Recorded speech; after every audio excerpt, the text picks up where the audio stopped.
Blue fix நேயர்கள் அனைவருக்கும் நெஞ்சார்ந்த வணக்கம். இன்னைக்கு நம்முடைய அரசியல் பார்வையில் ஒரு முக்கியமான விஷயம் அலச போறோம். அதை பத்தி பேசுறதுக்காக அரசியல் விமர்சகர் திருத்துறைப்பூண்டி துரைமுருகன் அவர்கள் இணைந்திருக்கிறாரு. வணக்கம் சார். வணக்கம் சார். நல்லா இருக்கீங்களா? நல்லா இருக்கு சார். 2026 தேர்தல் இப்படின்றதுக்குள்ள வந்துடும் போல இருக்கு. விஜயோட ரோட் ஷோ, அப்புறம் உதயநிதி ஸ்டாலின் அவரோட ரோட் ஷோ, அதுக்கப்புறம் விஜயோட ரோட் ஷோ வேற லெவலில் இருக்குது. திராவிட கட்சிகள் பயந்துட்டாங்க. குறிப்பாக திராவிட கட்சி டோட்டலாக பயந்து போய் பீதி விட்டு அலறி போய் உக்காந்துருக்கான்றாங்க. இதை பற்றி பொதுவான கருத்து என்னென்ன சொல்கிறீங்க சார்? ரோட் ஷோ தமிழ்நாடு இதுக்கு முன்னாடி ஒரு ரோட் ஷோவை பார்த்துச்சு. 2024 நடந்த பாராளுமன்ற தேர்தல். யாருடைய ரோட் ஷோ அது? பிரதமர் மோடியோட ரோட் ஷோ. அதற்கு அது காட்டாத அது போடாத படமாக அவங்க போட்டாங்க. சென்னையில் ரோட் ஷோ, கோயம்புத்தூரில் ரோட் ஷோ, ராமேஸ்வரத்தில் ரோட் ஷோ. ரோட் ஷோனா கிட்டத்தட்ட 11 முறை வந்துட்டு போயிருக்காரு. ரோட் ஷோன்ற பேரே அப்பதான் வந்தது. ஆவணத்துக்கு பிறகும் ஒரு சீட்டு கூட ஜெயிக்க முடியல சார். அதனால இந்த மாயைக்கெல்லாம் மயங்குபவர்கள் தமிழர்கள் அல்ல. தமிழ்நாடு பிஜேபின்றது வேற, விஜய்ன்றது ஒரு மாசு இல்ல சார். மாசு இருக்கும். எல்லாம் விசிலடிச்சாங்க கொஞ்சம் சார். ஏன்னா 8வது 10வது படிக்கிற பசங்க கொண்டு வச்சுட்டு அவர் நான் பூத் கமிட்டி அவன் ஓட்டே போடல. பூத்துக்கு போய் நான் ஓட்டே போடணும் சார். நீங்கள் ஏன் விஜயை நீங்கள் எடுத்தோன்னே எல்லாருமே சொல்கிற ஒரே கருத்தை வைக்கிறீங்க? அவர் வரக்கூடாதா இல்லை வரது எல்லாமே? இப்போ எல்லாருமே கட்சி ஆரம்பிக்கும் போது 18 வயசுக்கு முன்ன பின்ன இருக்கிறவங்க தான் வந்திருப்பாங்கல்ல திராவிட கட்சிகள் ஆரம்பித்த காலங்களில். அவருக்கு ஒரு மாஸ். நான் என்ன சொன்னேன்னா, அவர் கூட்டக்கூடிய அந்த ஸ்டைல் ஆஃப் ஃபங்க்ஷனிங் இருக்குது பாருங்க, அதற்கு சிலர் நியமிக்கிறாங்க பாருங்க, அவங்கள்ட்ட இருக்க குறைபாடு சொன்னேன். அவருக்கு அந்த கூட்டத்தை தாண்டி வெளியில் ஒரு பெரிய அபிப்பிராயம் மகளிர் மத்தியில் இருக்குது. ஒரு 40 வயது ஒத்தவர்கள்ட்ட விஜய் ஏதாவது செய்திருவாரோன்ற ஒரு நம்பிக்கை ஏற்பட்டிருக்கு. அது நம்ம மாற்றம் எதிர்பார்க்குறாங்க. அது என்றைக்குமே அந்த மாற்றத்தை விரும்பக்கூடிய ஒரு 10% மக்கள் என்றைக்கும் எல்லா இடத்துலையும் இருப்பான். எல்லா எலெக்ஷனுக்கும் எல்லாத்துலையும் இருப்பான். அந்த 10% தான் தொடர்ந்தாப்புல பார்த்தீங்கன்னாக்கா ஒரு காலகட்டத்தில் வைகோ வாங்கினாரு, அப்புறம் அதற்கு பிறகு விஜயகாந்த் வாங்கினாரு, இப்போ சீமான் வாங்கிட்டு இருக்காரு. எனக்கு தெரிஞ்சு விஜய் யாரை பாதிப்பார் அப்படின்னாக்கா சீமானை தான் பாதிக்க அதிக வாய்ப்பு இருக்கு. சீமானுக்கு ஹெவி டேமேஜ் ஆகும். ஏன்னா அது எல்லாம் அந்த தேர்ட் ஆல்டர்னேட்டிவ்காக போடுற ஓட்டு. அப்போ அந்த ஈர்ப்பு இவர்கிட்ட இருக்கு, அந்த அட்ராக்ஷன் விஜய்கிட்ட இருக்கு. ஆனால் அதை தாண்டி அவர் ஒன்று டெவலப் பண்ணணும், அந்த ஓஷாரி ஜாஸ்தி பண்ணணும்னா கொஞ்சம் திட்டமிட்டு வேலை செய்யணும். இப்போ கோயம்புத்தூர் நடத்தினாரே பூத் கமிட்டி அந்த கூட்டம், அதுக்கு ப்ராக்டிஸ்க்காக அந்த பூத் கமிட்டி ஏஜென்ட்டுக்காக கொடுக்கக்கூடிய பயிற்சி வகுப்புன்னு அதில் வந்தவங்க யாருமே அந்த பூத்தில் போய் ஓட்டே போடலைன்னா 18 வயதுக்கு கீழானவர்கள் பெரும்பான்மையானவர்கள் ஒரு 4 தடவை அந்த பூத்தில் போய் ஓட்டு போட்டால் தான் சார் பூத்துன்னா என்ன, எலெக்ஷன்னா என்ன, அது எப்படி நடத்தணுன்றது ஒரு 4 தடவை ஓட்டு போட்ட பிறகு தான் அவங்களுக்கு தெரியும். அப்போ குறைந்தபட்சம் ஒரு பூத் கமிட்டியில் போட்டோன்னா ஒரு 30 வயசு அந்த ஏஜ்லேருந்து போட்டால் தான் அது பூத் கமிட்டியாக இருக்கும். அப்படி பார்த்தா யாருமே எந்த வேலையும் இது ஒரு தொடக்கமே இருக்காது இல்ல. அவருக்கு 40 45 50 வயசு வரும் உள்ளவங்க அந்த கட்சிக்குள்ள பெருவாரியா இருக்காங்க சார். அப்ப அவருக்கே 50 வயசு சார். அவர் 25 வருஷமா நடிச்சிட்டு இருக்காரு சார். 25 வருஷமா அவருக்கு 51 வயசு ஆகுது. 25 வருஷமா அவருக்கு ரசிகர்கள் இருக்காங்க. அவங்களுக்கு இப்ப 45 வயசு 50 வயசு இருக்கும்ல, அவங்கள பெரும்பான்மையா கொண்டு தானே பூத் கமிட்டி நீங்க அமைக்கணும். நீங்க விசிலடிச்சாங்க கொஞ்சம் நேரம் ஒன்று உட்கார வச்சுக்கிட்டு ஆதவர்ஜினான்னு ஒருத்தர் இருக்காரு, அக்கப்போர்னா பெரும் அக்கப்போர். அது ஏற்கனவே இவருக்கு ஒர்க் பண்ணுச்சு, ஸ்டாலினுக்கு ஒர்க் பண்ணிச்சு போன ஆட்சியில். திமுக ஆமாம் சபரிசன் டீம்னு சொல்லிட்டு அது ஒரு டீமை போட்டு ஒர்க் பண்ணுச்சு. அப்புறம் அங்கேருந்து ஜம்ப் ஆகி விடுதலை சிறுத்தைக்கு வந்துச்சு. வந்த உடனே திருமாவளவன் முதல்வராகிட்டு தான் மறுவேலை அப்படின்னுச்சு. கூட்டணிக்குள்ளே குழப்பம் ஏற்படுத்துகிற மாதிரி திருமாவளவனுக்கு நீங்கள் திருமாவளவன் அவர்களுக்கு நீங்கள் துணை முதல்வர் பதவி கொடுங்கன்னு திமுகவுக்கு கோரிக்கை வச்சு அந்த பஞ்சாயத்து கொளுத்தி போட்டுச்சு. இப்போ அங்கேருந்து என்ன பண்ணிட்டு அங்கே அவங்க இருக்க முடியாது. அவர் கொஞ்சம் யோசிக்கிறது, அரசியலாக ப்ரிப்பேர் ஆனவர் திருமாவளவனை நம்ம குறைச்சி மதிப்பிடுவதற்கு எல்லாம் ஒரு பெரிய போராளி. இன்னும் சொல்ல போனால் சார், இந்த தமிழ்நாட்டு அரசியலில் 2 பேர் நினச்சா மாற்றிடலாம் சார். ஒன்று டாக்டர் ராமதாஸ், இன்னொன்று திருமாவளவன். 2 பேரும் ஒட்டுமொத்தமாக ஒரு முடிவு இந்த கைகளாக வந்தாங்கன்னா வேற லெவல் இருக்கும். தமிழ்நாட்டு அரசியல் பிரளயமே புரட்டி போட்டுரும். ஆனால் அதுக்கு பாமக ரெடியாக இருக்க மாதிரி தெரியுது. பட் திருமாவளவன் ஆனால் அதற்கான சந்தர்ப்பங்கள் ஒவ்வொரு தடவை அமையும் எதிர்பார்ப்பு இருக்கு. ஆனால் அது இல்லாமல் போயிடுது. பாமக இப்போ கொஞ்சம் இறங்கி வரதுக்கு ரெடியாக இருக்காங்க சார். அவங்களுக்கு ஒரு தெரிஞ்சுக்கிட்டு அவங்கள்ட்ட ஒரு சிஎம் கேண்டிடேட் போட்டு ஒரு எலெக்ஷன் சந்திச்சிட்டாங்க. அன்புமணி ராமதாஸை முதல்வர் கேண்டிடேட்னு போட்டு 2016 சந்திச்சிட்டாங்க. திருமாவளவன் தன்னை ஒரு முதல்வர் கேண்டிடேட்டாக இது ஒரு ப்ரொஜெக்ட் பண்ணவே இல்லை. இப்போ அலையன்ஸ்னு அவங்க கூட போனால் அவங்க வேற வழி இல்லாமல் பாமக முதல்வர் கேண்டிடேட் ஏற்றக்கூடிய இடத்துக்கு வந்தால் தான் போக முடியும். அப்போ அந்த ஒரு இதில் இப்போ 11ஆம் தேதி நடக்க இருக்கக்கூடிய மகாபலிபுரம் மாநாட்டுக்கு இவரை கூப்பிடுறாங்க. இறங்கி போய் பாமகவும் அந்த வன்னியர் சங்கமும் சேர்ந்து போய் அழைப்பு கொடுக்குறாங்க திருமாவளவன். அவரும் அதை வரவேற்றுட்டு அந்த மாநாடு வெற்றி பெற வாழ்த்தெல்லாம் சொல்லிட்டாரு. அதற்கு பிறகு நேற்றுக்கு ஸ்டேட்மெண்ட் என்ன, பாமக எந்த அணியில் இருக்கோ, பாமகவும் பாஜகவும் எந்த அணியில் இருக்கோ அந்த அணியில் என்னைக்கும் திமுக தொல் திருமாவளவன் விடுதலை சிறுத்தை இணைய மாட்டோம்னு தொல் திருமாவளவன் சொல்கிறாரு. அவருக்கு ப்ரெஷர் கொடுக்கப்பட்டிருக்கு. அப்போ அந்த இடத்துல அவர் இருக்கிறப்ப இது நடக்காது. நாம் கற்பனை பண்ணக்கூடிய பாமக விடுதலை சிறுத்தை கற்பனையாகவே இருக்கும். அப்போ அப்படி இருக்கப்ப அந்த இவர் என்ன பண்ணார், ஆதவர்ஜனா அங்கே ஒரு பாலை உருட்டினார். என்ன பால், துணை முதல்வர் கிளைம், கூட்டணி ஆட்சி அப்படி இப்படி போட்டு பார்த்தாரு. எப்பா உன் பருப்பு இங்கே வேகாதுன்னு இவரும் அண்ணன் திருமாவளவன் மனசு ஆதவிட்டு எதுவும் சொல்லாமல் திருமாவளவனுக்கு என்ன சொன்னாக்கா அவர் கேட்பாரா, அவர்கிட்ட சொன்னோன்னே அவர் பார்த்தாரு, பொறுத்து பார்த்தாரு. எப்பா நீ கிளம்புப்பா, உன் வண்டி இங்கே ஓட்ட முடியாது, ஏன்னா நானே அவங்கள பின்பற்றி தான் போயிட்டுருக்கேன், நானே 2 சீட்டுக்கு 6 சீட்டுக்கு அவங்க பின்னாடி நின்றுட்டுருக்கேன், எனக்கு இவ்வளோ செல்வாக்கு இருந்தோம் அவங்கள என்ன அதுக்கே நான் அவங்கள தொங்கிட்டு திமுகவையும் அண்ணா திமுக தொங்கிட்டு இருக்க வேண்டிய, நீ கிளம்பு அப்படின்ட்டார் அவர். அங்கேருந்து விஜய்கிட்ட துண்ட போட்டார். விஜய்கிட்ட எங்கே துண்டு போடுறாரு, வண்டி கிளம்பி பாதி தூரம் போயிட்டு, விஜய் வண்டி பாதி தூரம் போயிட்டு அப்புறமேல ஏறி ஓடி போய் சீட்டை போட்டு அந்த கட்சியில் அன்றைக்கி அவர் துணை பொதுச் செயலாளர், தேர்தல் பிரிவினுடைய பொதுச் செயலாளர். இவ்வளோ காலமாக அந்த கட்சியில் தொண்டு வேலை பார்த்துட்டு இருக்கானே உனக்காக, ஏன்னா பிஹைண்ட் த ஸ்க்ரீனில் ஒர்க் பண்ணுறாரு. இதே ஒரு ஸ்ட்ராட்டஜிஸ்ட். ஆனால் நம்ம அவரை பற்றி பல தடவை பேசியிருக்கோம். ஜான் ஆரோக்கியசாமி ஒன்றை மாதிரி முகம் காட்டுறாரா வந்து முன்னாடி நின்று.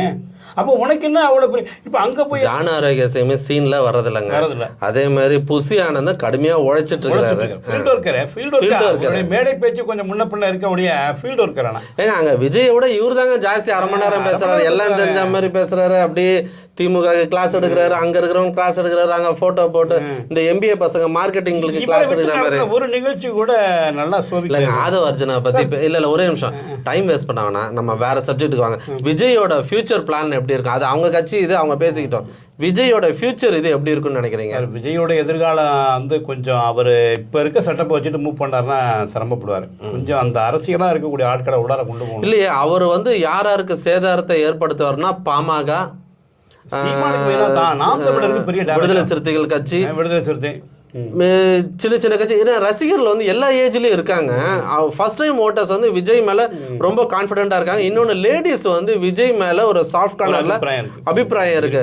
ஸோ இதெல்லாம் பார்க்கும்போது ஒரு 10% 15% எடுக்கிறதுக்கான வாய்ப்பு இருக்குல்ல. அதே மாதிரி இவர் வந்து சீமானோட திருப்பி சேருவார்ன்ற பேச்சு இப்போ திருப்பி எழ ஆரம்பிச்சிருக்குப்பா. அதை கவனிச்சிங்களா? அது சார் அதுதான் சீமான் ரொம்ப வெரி டிக்ளராக சொல்லிட்டார் சார். அவர் நான் தனித்து தான், என் கூட்டணி எல்லாம் மக்களோட தான். அவர் கூட்டணி வைக்கக்கூடிய இதுக்கே பார்த்தீங்கன்னா நீங்கள் அந்த இதையெல்லாம் விட்டுட்டு வாங்க, நான் அவங்க கூட கூட்டணி வைக்கிறேன்னு எதையெல்லாம் எந்த கட்சியெல்லாம் விட முடியாதோ அதையெல்லாம் அவர் கோரிக்கையாக வைக்கிறாரு. அதையெல்லாம் விட்டுட்டு வாங்க, நான் அவங்க கூட கூட்டணி வைக்கிறேன் அப்படிங்கிறார். அதனால் அவர் கூட்டணி இல்லைங்கிறத பல முறை சொல்லிட்டார். ஆனால் விஜய் அவர்களோட கோயம்புத்தூர் ஸ்பீச்சில் எந்த எக்ஸ்ட்ரீமுக்கு வேணா போவேன் அப்படின்றாரு. அவர் எதை குறிப்பிடுறாரு, கூட்டணிக்கு ரெடி ஆயிட்டாரா இல்லை வேற எந்த விஷயத்துக்காக காம்ப்ரமைஸ் ஆகி இறங்கி நிற்பாரா? அந்த வார்த்தை வந்து ஒரு சமயம் பிஜேபியோட பிளான்ல அவர் போய் மாட்டுவாரோன்ற மாதிரி தான் எனக்கு தோணுது. அந்த வார்த்தை அதை நோக்கி தான். எந்த எக்ஸ்ட்ரீம்ன்றது வேற எந்த கட்சியும் இருக்காது. எக்ஸ்ட்ரீம்ன்றது அல்டிமேட்ல அதுல வந்து உங்களுக்கு நாம் தமிழர் இணைக்கிறது இது மாதிரி சிறுவண்டி வேலைகள் இந்த இதுக்காக அந்த வார்த்தை வந்திருக்காரு. எக்ஸ்ட்ரீமுக்கும் போவேன்னா அதிமுக பிஜேபியோட கூட்டணியோட நானும் ஷேர் பண்ணி போகிறதுக்கான வாய்ப்பு இருக்குது அப்படிங்கிறத அவர் மறைமுகமாக அந்த கூட்டத்தில் சொல்லியிருப்பாரோ அப்படின்னு நான் உணர்றேன். என்னுடைய இன்டர்பிரேஷன் அதான். பட் அதற்கு முன்னாடி அவருக்கு சில ஸ்டேஜஸ்லாம் இருக்குது. இப்போ அவர் தனித்த கட்சி தன்னுடைய ஓட் ஷேர் என்ன அப்படிங்கிறத ப்ரூவ் பண்ண தான் அவர் ஃபஸ்ட்டு நினைப்பார். நம்ம உள்ளார வந்திருக்கோம். 2026 நம்ம சந்திக்கக்கூடிய முதல் தேர்தல் இடையில 2 வாய்ப்பு கிடச்சி 2 இடைத்தேர்தலை அவர் விட்டுட்டார். ஈரோடு இடைத்தேர்தலை விட்டார், விக்கிரவாண்டி இடைத்தேர்தலை விட்டார். ரிஸ்க் எடுக்க விரும்பல. அதில் நின்று அவருடைய ஓட் ஷேரிங் அவர் காட்டியிருக்கணும். அதை காட்ட தவறியது மிகப்பெரிய பொலிட்டிக்கல் பிளண்டர் மிஸ்டேக். அது அந்த பிளண்டர் மிஸ்டேக் அவர் திரும்ப வந்து அதெல்லாம் இர்ரிப்பேரபிள், அதெல்லாம் சரி செய்யவே முடியாத பெரும் பாதிப்பு. அதை சரி செய்யணும். இப்போ அடுத்த இதெல்லாம் தனித்து போட்டியிடுவது என்கிற ஒரு முடிவு எடுத்து அதற்கு வந்து அவர் கீழே களத்தில் இறங்கி போராடணும். இன்னும் சொல்ல போனால் இருக்கக்கூடிய இந்த ஓராண்டு அவர் வெளியில் இருப்பதை விட சிறையில் இருக்கிறதுக்கு வாய்ப்பு இருந்தால் மக்களுக்காக போராடி சிறையில் இருக்க முயற்சி பண்ணார்னு வச்சுக்கோங்க. அவர் வெளில அந்த மாதிரியான விஜய் வந்து எழுச்சி மிக்க போராட்டம் நடத்தணுன்றீங்க. நான் ஷூட்டிங் போகிறேன், அங்கே போகிறேன், இங்கே போகிறேன், கேமரா வச்சுட்டு நடக்க போகிறேன். அதனால் மக்களுக்கான போராட்டத்தை கையில் எடுங்க. நீட் இருக்குது பேசுங்க, இன்னும் மீனவர் பிரச்சனை இருக்குது பேசுங்க, மாணவர் பிரச்சனை இருக்குது பேசுங்க, மகளிர் பாதுகாப்பு கேள்விக்குறியாக இருக்குது பேசுங்க. எவ்வளோ இஷ்யூஸ் அவ்வளோ விஷயம் இருக்குது நீங்கள் பேசுகிறதுக்கு.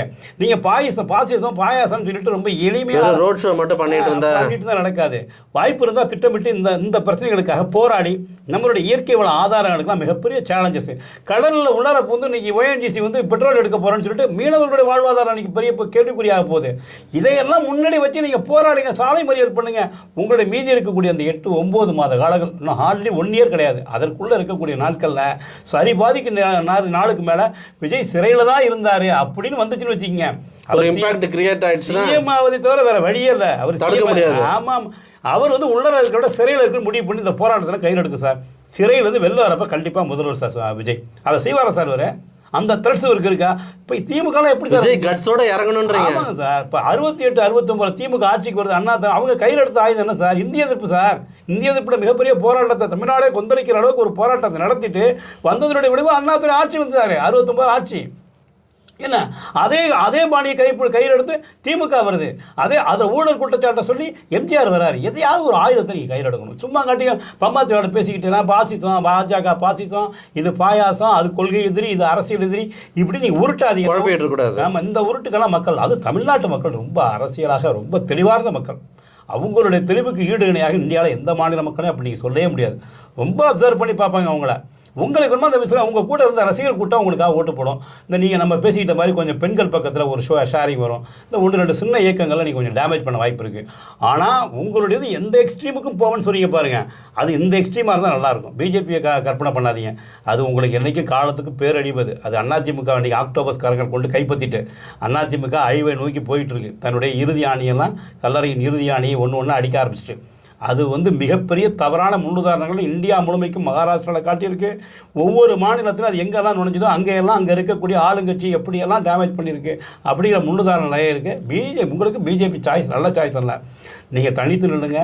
தனித்து நிற்பதற்கு அதற்குரிய அரசியல் பின்னணி கொண்டு வரணும். கையில் வச்சுக்கோங்க. சும்மா ஸ்ட்ராட்டஜிஸ்ட்னா என்ன சார் ஆகும்? மக்களுடைய பல்ஸ் தெரியுமா சார்? கிழக்கு தெரியுமா, மேற்கு தெரியுமா, கன்னியாகுமரி என்ன பிரச்சனை, தெரியாதவங்க கூட இருக்காங்க. எதுக்கு வச்சுக்கிறேன்? தர்மபுரி என்ன பிரச்சனை, கடலோர மீனவர்களுக்கு என்ன பிரச்சனை, மாணவர்களுக்கு என்ன பிரச்சனை, உழைக்கும் தொழிலாளர் திருப்பூரில் என்ன பிரச்சனை, கோயம்புத்தூர் என்ன பிரச்சனை, தஞ்சாவூர் விவசாயிகளுக்கு என்ன பிரச்சனை, இப்படி யோசிக்கக்கூடியவர்களை இப்படி வந்து முன்னெடுத்து களத்தில் நின்று போராடணும்னு தவிச்சிட்டு இருக்கவன முன்னேற கொண்டு வா.